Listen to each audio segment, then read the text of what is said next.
If that was you on the phone and you on the bus, then who was flickering the lights?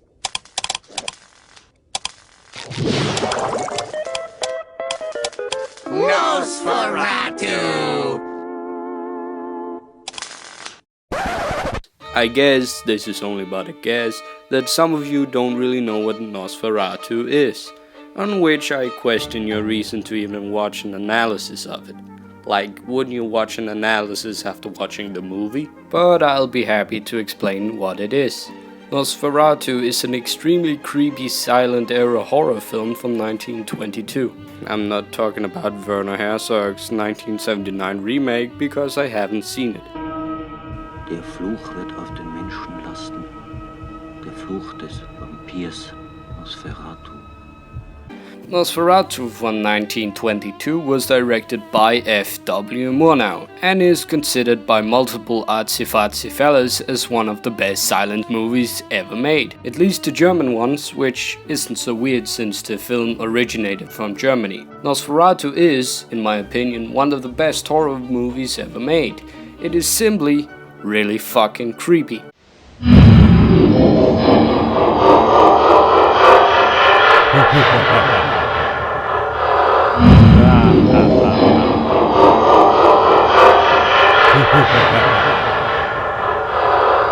And also crammed with hidden messages, which makes it great for an analysis. So let's get started. I'll start out with a synopsis. Nosferatu is more or less an adaptation.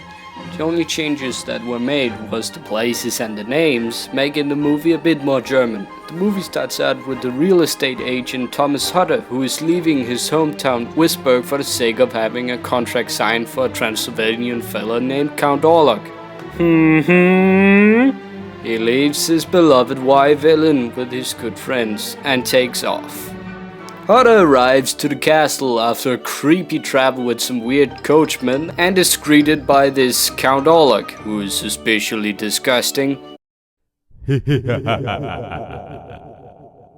They eat dinner together and Hutter accidentally cuts his thumb. God damn it, Hutter, you stupid twat. Of course, Count Orlok, who is a sick fuck, wants to suck the blood, but Hutter doesn't really like that idea. After having slept, Hutter finds 2 neck punctures, but thinks it to be a spider or some other insect. God damn it, Hutter, you stupid twat. Hutter then finds a book called Nosferatu. He said it! And reads it.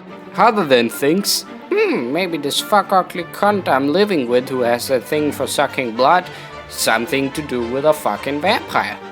Then suddenly midnight emerges, and as Hutter had read, this is about the time when vampires become a little threat. And what do you know, Count Orlok goes to his room, creating, in my opinion, one of the most creepy fucking scenes in the history of horror, by standing in the doorway.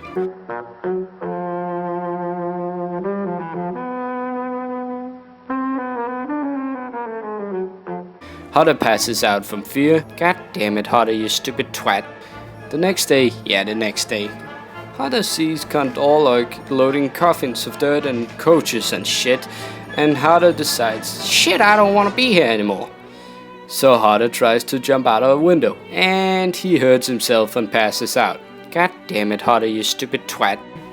Hutter wakes up at a hospital of some kind and realizes what threat this Count Orlok could be to his hometown, so he hurries home. Meanwhile, Count Orlok is traveling by sea. On the ship, the crew members turn sick one by one, presumably because of the plague. One of the crew members goes downstairs to get rid of the coffins, which he suspects to be the cause of his sickness, and the cunt surprises him and shocks him so brutally that he jumps in the ocean.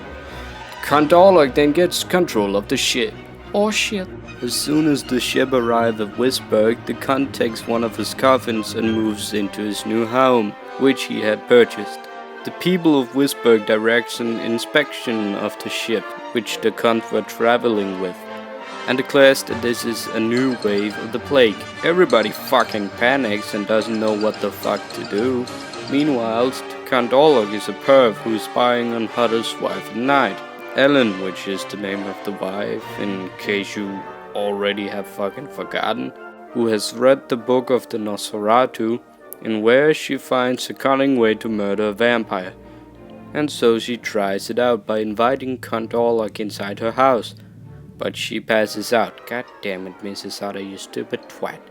Mr. Hutter, who has returned home from Wisburg, revives her. She sends him to go get his friend Professor Bulwer, who is in no way the German version of Van Helsing. Then the cunt comes inside.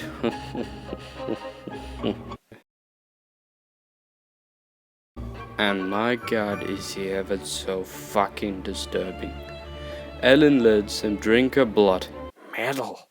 And he is so engaged that he forgets about his one weakness, his fucking son. God damn it, Count Orlok, you stupid twat. The cunt burns to death and the thread is gone. But it doesn't end happily ever after. No. Ellen dies of blood loss, and her husband grieves immediately by her corpse. The German Van Helsing looks at the two, then at the camera. Oh my god. The end. Now with the lengthy synopsis behind us, let's get started with what we came for, the analysis. The title itself is worthy of a thought. Nosferatu is the official title, which is a mixture of several Romanian words, but ultimately it is mostly referring to vampires. Then the movie has a subtitle, which is Eine Symphonie des Graues. This is German for a symphony of grayness, but it's still referred to as symphony of horror, which isn't the proper translation, but whatever. The movie is known to be a product of Expressionism, which is a European art style which had painters like Vincent van Gogh and Franz Marc. A quite brilliant quote from the Danish Wikipedia page says, "When the exterior is being colored by the internal, it becomes animated and distorted." It sums up Expressionism pretty well, don't you think? The screenwriter Henrik Galeen took quite the inspiration from Expressionism, and he was also a specialist in dark romanticism, so the subject of Dracula fitted him quite well. Galeen had already written Der Golem, also pretty fucking gothic. The director F.W. Murnau also took a lot of inspiration from the expressionistic style when designing the camera work, which is noticeable when comparing it. Speaking of camera work, a real cool looking camera shot is one where Hutter is walking and the camera lingers at him. Maybe this is kind of a stretch, but it could be interpreted as a spider's web. The spider being Orlok and the fly being Hutter. As much as Hutter tries, he cannot escape the shot. He's caught in Orlok's web and there's no escape. Also, the shot creates an eerie sense of someone watching him.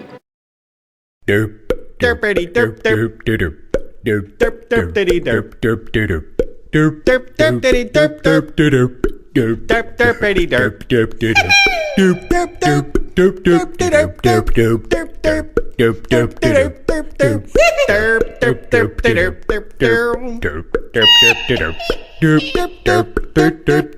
derp derp derp Actually, a lot of the shots in the movie are set on the theme of a spiderweb. Another shot, which is my favorite, is showcasing the Count standing in the doorway, and from there on, I was sure that sleeping would be hard the next following days. Holy shit, it is creepy as fuck. I have a hard time finding anything in the average horror movie which pulls off such a creepy fucking vibe as this does. I absolutely love it. Now, as I've already told you, this movie was based on Bram Stoker's Dracula, only with slight changes. The movie is a silent film. Nobody would really know what language was spoken during the production since there aren't any words being spoken. You simply didn't have the technology at the time. So why didn't you just leave the source material with its original setting? Well, that's what I'm about to tell y'all.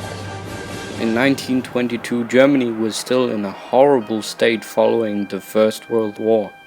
The economy was shitty because of warfare debts, and an extreme amount of German soldiers had died, leaving their families broken and mourning. This movie weren't just a horror movie made by people hungry for money, like fucking Annabelle, because this movie had a story to tell.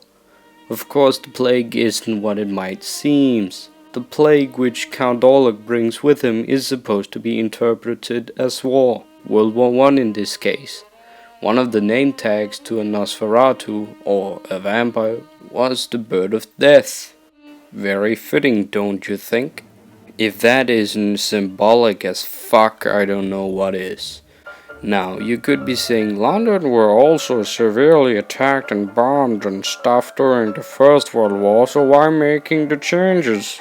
Because England were on the winning side. Germany weren't. Even though England might suffer the same casualties as Germany, it was still victorious, and therefore the casualties don't seem to hurt as much as it did for Germany. Oh yeah, and also to avoid copyright infringement from the Stoker residents. So yeah, not entirely because of artistic reasons, but whatever. They did get sued anyways, which weren't so good for the company that produced the movie, and it quickly went bankrupt, which kinda sucks. And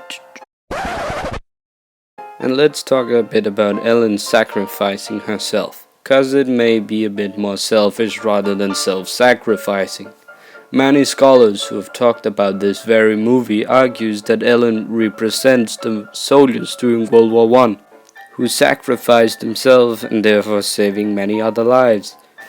That may be true, but others have argued that Ellen was sexually attracted to the bloodthirsty beast.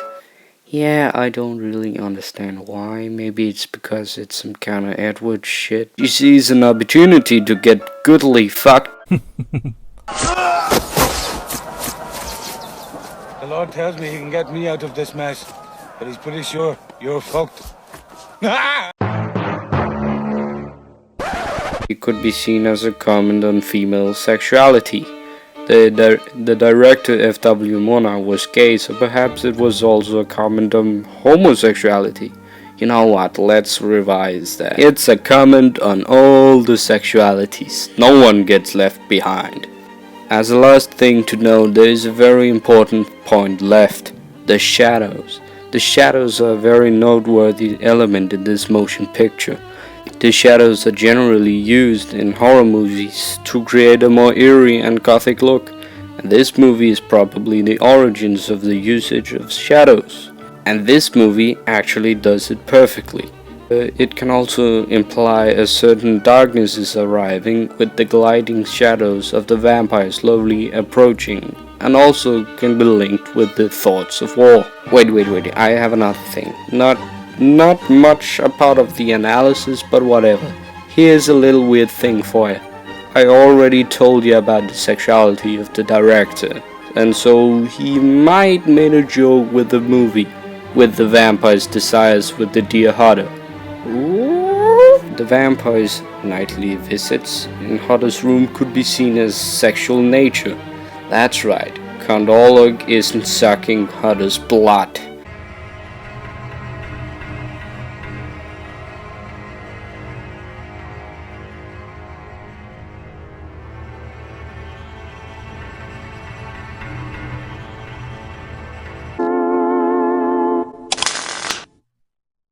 Right, to summarize, the movie is a masterpiece, and its structure is mimicked constantly by other horror movies. Take, for example, Francis Ford Coppola's Bram Stoker's Dracula. I do so long to go through the crowded streets of your mighty London, to be in the midst of the whirl and the rush of humanity, to share its life, its changes, its death.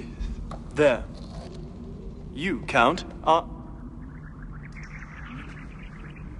the owner of Carfax Abbey at Purfleet. Even though the original material is the same book, Ford Coppola takes a lot of inspiration from this classic, or so it seems. The movie set a standard for horror together with The Cabinet of Dr. Caligari. The countless and countless fucking uses of cliches in modern horror movies has origins from Nosferatu. So you have that to thank it for? Well, that's all I could say about this movie. I strongly suggest everybody to go watch it, and possibly not everybody is going to enjoy it. it is a silent film, but I am confident that at least one person will find the movie enjoyable. I'll leave a link in the description in the video or wherever to the movie so that you can see it. Go watch it.